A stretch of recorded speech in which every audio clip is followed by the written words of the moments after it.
million, $10 million, $10 million, 12 million, 12 million, 15 million. Alright, the 2025 Monterey Car Week has ended and we have so many things to talk about because we saw many hypercars, new concept cars, hypercars, sports cars. We saw a lot and so many things went down, and this is 2025 Monterey Car Week. So in today's video, some of the highlights from this year's 2025 Goodwood Fest. I mean Monterey Car Week. Oh my god. So for anyone wondering what was the Monterey Car Week, well, it's arguably the biggest car show on the planet right now. I know you can make the argument for other shows like the for the Goodwood Festival of Speed, but the Monterey Car Week is definitely one of the largest, if not the largest one of them all on the planet right now. And with that said, I am Meno and this is my YouTube channel, and this channel will talk cars and all things related to cars. So if you're interested, go ahead and subscribe to the channel, watch the video to the end, and if you like it, give the video a thumbs up. It goes a long way for the channel and it tells YouTube to recommend our videos to more people, which is what my channel is struggling with right now. Recognition. We can't seem to find our audience out there, but I know that there. So if you watch the video to the end and if you like it, go ahead and give the video a thumbs up. And with that said, thank you for tuning in and let's get the video started. Alright, starting off with the big guns that were unveiled at the Quail, we have this. Bugatti unveiled a brand new one-of-one hypercar, a one-of-one beauty. And I wouldn't go into much details about it because I've already made a video about it, which is this video right here. So if you want to check out the video, the link is in the description down below. Check out the video because the video is like really good. I go in depth of all you need to know about the Bugatti Brouillard. So go ahead and check out the video. Link is in the description down below. Next up we have this. Lamborghini unveiled a brand new car in the exclusive lineup alongside other models like the Sesto Elemento, the Reventon, the Cyan, the Centenario, like so many of them. And this one is the latest addition to the lineup and it's called the Lamborghini Phenomena. I wonder where Lamborghini took inspiration for that name. I have one thing to say. This car looks fantastic. Like this car looks really gorgeous. This is what a Lamborghini should look like. Like if this is what they give us for the Revolto, I would have been over the moon. Mind you, I don't have anything against the Revolto. I love it and I think it's a big improvement over the Aventador, at least in performance. But I love this. Like this design, everything from the front to the side to the back. I know a lot of people might be questioning the Y-shaped tail light, which at first it threw me off, but over time we are going to like grow to appreciate it. And also the color combination is not doing this guy any justice. Like it's not doing this guy any justice whatsoever. And with the right combination, like with the right color combination, maybe matte black or maybe green and some kind of like black carbon fiber bits and pieces around the car, this guy is going to look really menacing and really beautiful. And yeah, I know like it feels weird to say that like we are going to grow to love it, because even though we grow to love it, we don't have the money ever yet. But the time will come where we'll have the money. There is no harm in dreaming big, and yes, I choose to believe that one day I'll be able to afford this car. I'm sure. Believe it. We have this is the Lexus Sports concept. Lexus didn't say much about this car, but just like I guessed, this is going to inspire a future generation of sports cars from now on. And this car is definitely not the one we saw at the Goodwood Festival of Speed. I really like design. It looks really gorgeous and it looks really nice. And I really want to see a model of their cars in the future that looks just like this, because this car looks really fantastic. But it's most likely gonna be electric. So we have this is the Corvette CX and the CXR Vision Gran Turismo. When I first saw this car at Corvette's official YouTube channel, I thought it was going to be just the video game concept, but I didn't know they made a real prototype of them and brought them to the Quail of the Monterey Car Week this year. And these cars, they look really insane. Like really like, especially on the interior. The interior looks like a fighter jet. Like you can't tell me anything otherwise. They look really fantastic, and I love how the canopy opens and covers the cockpit. The CX, which is the one in gray, is the street version, and the CXR, which is the one in yellow, is the track version. They are just concept cars. They are not promised for production, but they will serve as inspiration for Corvette's new design language, which they will be implementing on the future high-performance cars for the next 70 years. Chevy claims that the car is going to make 2,000 horsepower each, which left me wondering, Is Corvette now making hypercars? Like they started off with sports cars, then supercars, then super sports cars, now hypercars. Like interesting. And oh, they're going to be electric. At least one is going to be fully electric. The street version is going to be fully electric, and the track version is going to be hybrid. Next up, we saw some really cool cars there as well, like the Ford Mustang GTD liquid carbon with a fully exposed carbon body. We saw the Mustang Shelby American Super Snake R and the Lucid Gravity X, which is giving me that Twitter Sienna vibe, which I love a lot. And then we have this. So this is the Gordon Moore Special Vehicles S1 LM. So if you're wondering, which one is the Gordon Moore Special Vehicles? Well, the Gordon Moore Special Vehicles is the new sister company to the main company, which is the Gordon Moore Automotive.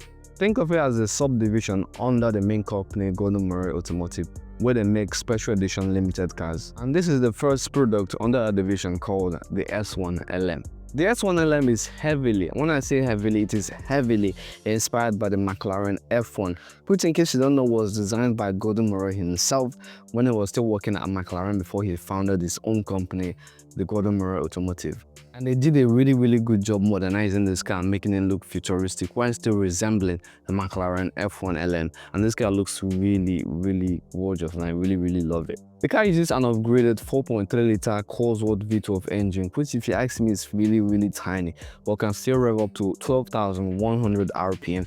The engine produces 690 horsepower, and only 5 units of the S1 LM are going to be made. And all of them, and when I say all of them, all 5 of them were commissioned, like bought by one customer. Yes, one person bought all 5 of them.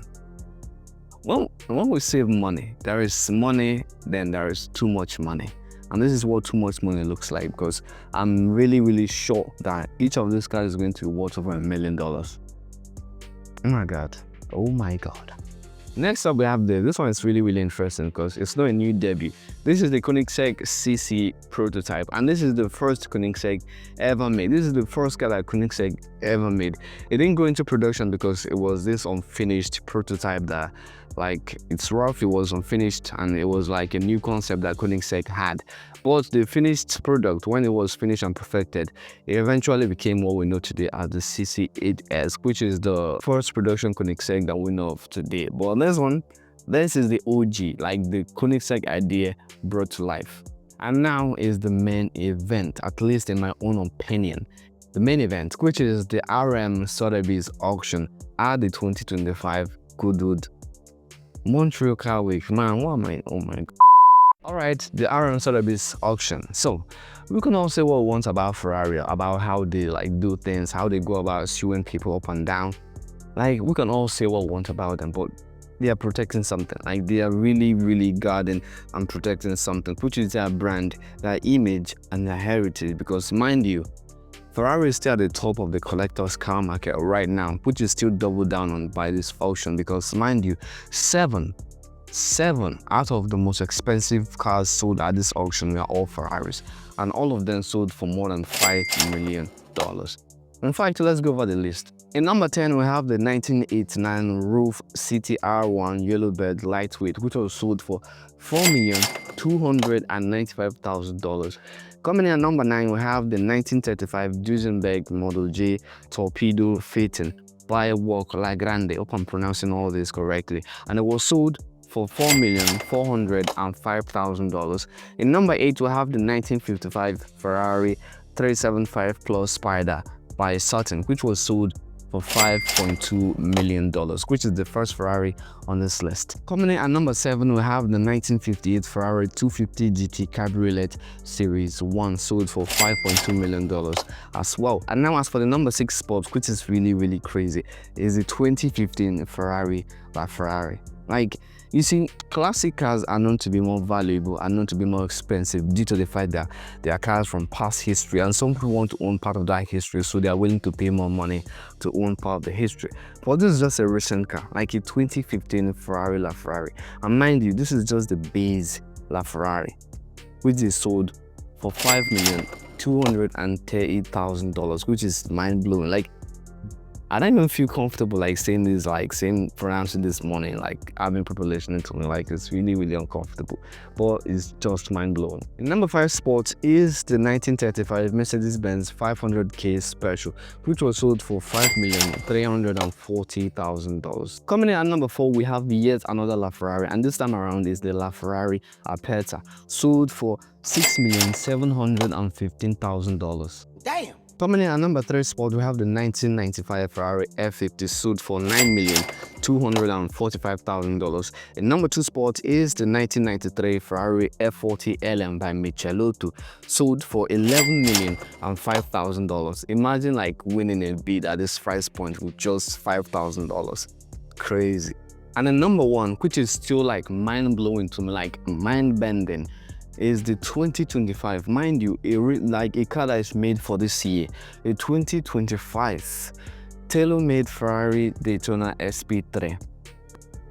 Yes, a 2025 car, a 2025 Ferrari, beating the classics, like beating the classic F40 LM, F50.